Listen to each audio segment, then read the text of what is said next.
Greetings, everyone, and welcome. It is December the 21st, coming at you today with a unique update. If you've seen the thumbnail, and you have if you're in this video, I'm basically calling it Vladimir Putin is absurd. And it's not just a thumbnail to get your attention. Hopefully you'd click it. Thank you for clicking it. Thank you for joining us in our efforts to help Ukraine. Thank you for standing with us. But I actually want to share you truth with this. I'm not here to get a laugh or a click. I'm here to just share with you the reality of why Vladimir Putin is absurd. This regime in Moscow is absurd. It is evil personified. And it's not only coming from analysis that we bring to you, and I'm going to bring it from the viewpoint today, looking at his yearly declarations year over year since 2022. But additionally, Mikhail Podolyak, the advisor to the office of president, also coming out and calling Vladimir Putin and the plans for Ukraine absolutely the same word: absurd. There is no better word. What is happening right now in this war? Yes, the front lines are intensifying. Kherson, Kharkiv, Kiev being struck, the battles in Kursk, the battles in Pokrovsk, the battles in Kharkova. Additionally, Ukraine striking deep into Russia in Kazan. Russian electronic warfare, deflecting those drones into high-rise apartment buildings, fear running rampant in Kazan. Guys, I've been to Kazan. Kazan is a very big city, and there are some very modern and pretty sections there in Kazan, and they were hit. So a lot of panic being sown there. But for today, we want to focus directly on this madness. Year of the Fatherland, Vladimir Putin coming on television. There you can see the TASS logo. He's on TASS. He's alive. I'm going to declare this year, 2025, the year of the defenders of the fatherland. Check this video out, guys, and then we'll talk about it. Next year will mark the 80th anniversary of our great victory. I propose declaring 2025 the year of the defender of the fatherland, honoring our heroes in the special military op today and our ancestors who fought for our country throughout history, to the glory of our fathers and grandfathers and great-grandfathers who crushed Nazism. I'm not sure if that guy is asleep there or not, but this is the absurdity. I propose that we call the 2025 year the 80th anniversary of our victory over Nazism. Of course, going to compare that Nazism of Hitler, trying to personify that into the Kiev regime. But the only Nazi in this image is the guy right there with the suit and tie on, who's declaring it year of the defenders of the fatherland. So that's his statement, okay? And about our heroes, they're fighting in the special military operation. Guys, if we look at track record, you will agree with me that this is absolutely absurd. What am I talking about? So 2025, the year of the defender of the fatherland. Let's go back to 2022, the first year of this open war, full invasion, full-scale war inside Ukraine, this huge front. 2022 was the year of folk art and intangible cultural heritage of the peoples of Russia. It was in that year that Russia invaded Ukraine.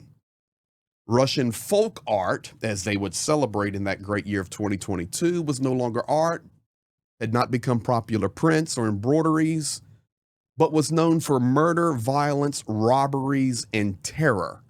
The cultural heritage in 2022, Russian invaders and looters dragged to their homeland quite a material legacy in the form of toilets, washing machines, carpets, food, and even dog kennels. So if you're starting to get a feel of how I'm calling this absurd, 2022, the year of folk art and intangible cultural heritage, and we see what Russia did in the war in Ukraine with that declaration of the year. Let's look at this one. 2023 was the year of the teacher and mentor.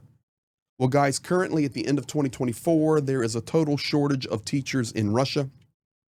In the academic year 23-24, almost 75% of regions throughout Russia, 61 constituent entities of the Russian Federation hired fewer teachers than those that were quitting, therefore, of course, creating a deficit.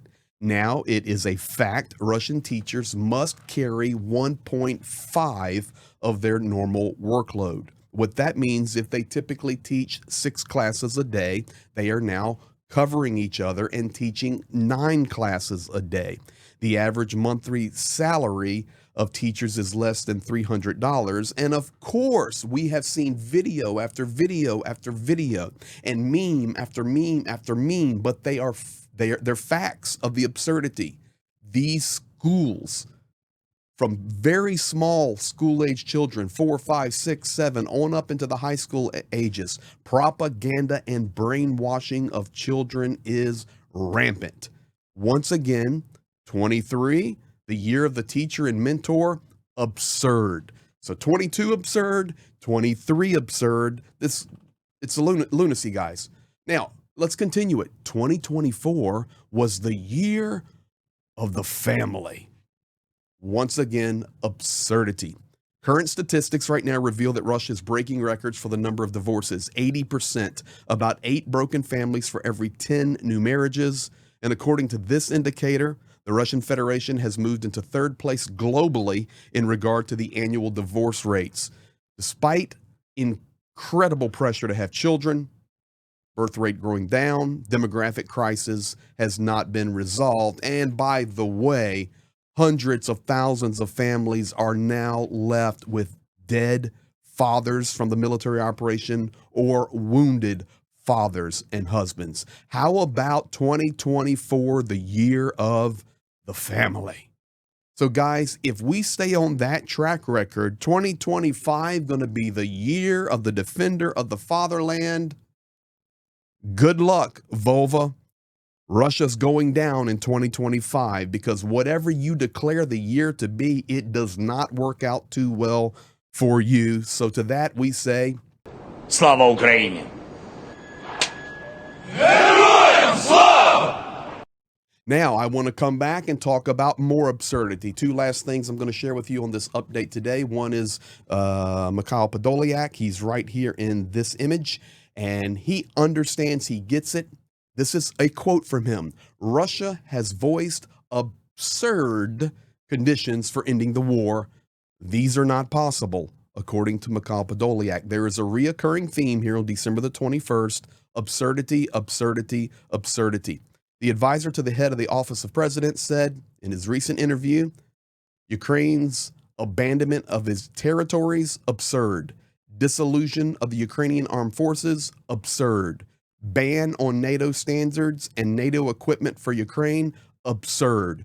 Return of the monopoly of the Russian church language media, propaganda, absurd. Do not take it from me. Here he is, Podolyak. What's Russia really offering? They want Ukraine to give up land. I don't get why Russia needs it, since they've got plenty of unused territory already.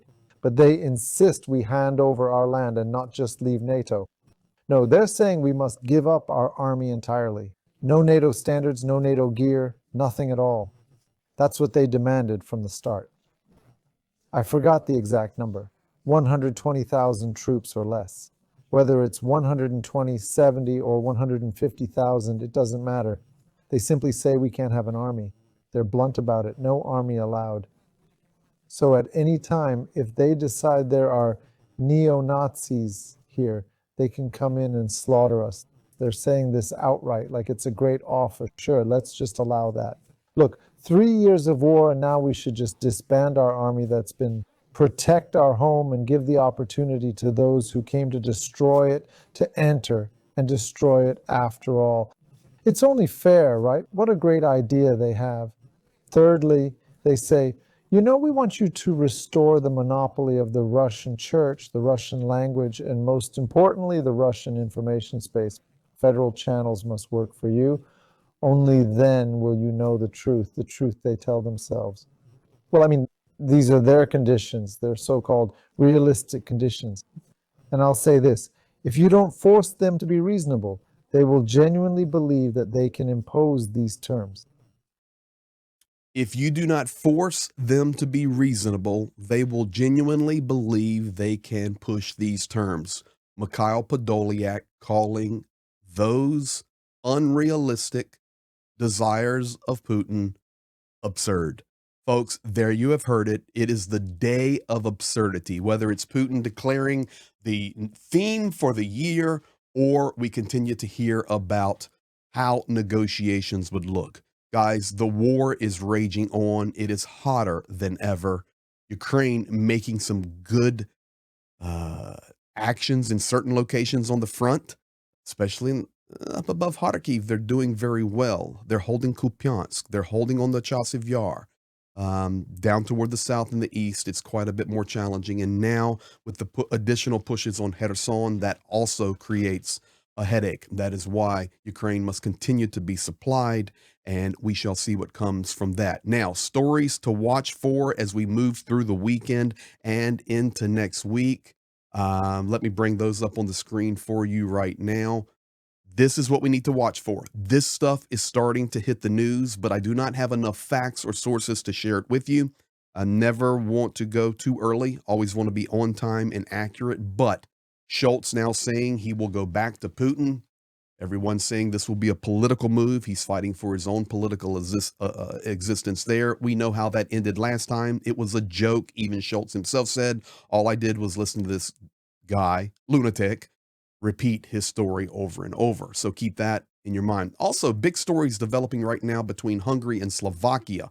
Orban and Fico, their pictures, or Fico. I'm sorry, guys, can't get every name right. The prime ministers of Hungary and Slovakia, Russian allies. Let's just be honest. Those two guys are Russian friends, Vladimir Putin's friends and buddies. But now they're creating the headache and the pressure on the transit of Russian gas that comes through Ukraine that January 1st is supposed to be stopped. We shall see what happens on that story.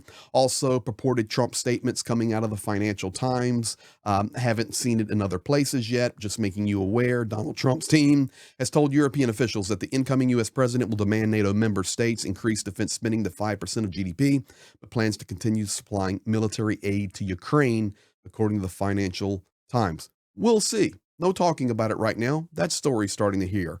We'll see what comes from it. And finally, guys, I will tell you this.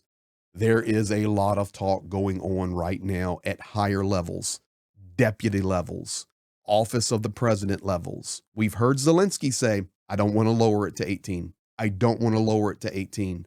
But guys, the talk is increasing more and more.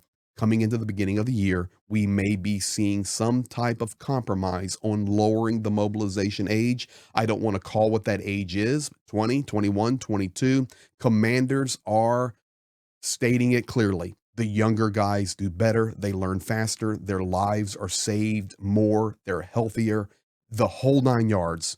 Give me a 22-year-old instead of a 52-year-old. We shall see. These are the stories that we're watching. Thank you for being here. Thank you for all that you do. We appreciate all of you. Right now, if you've made it to the end, I will tell you, planning on a live stream tonight with Professor Gertis, 6 p.m. Eastern Standard Time. We'll both be pushing this live. That is projected. You will see the advertisements go up. Please be there and join us. Something special is coming today if we can push that live stream out. You guys be blessed. Thank you for being here. We'll talk to you soon.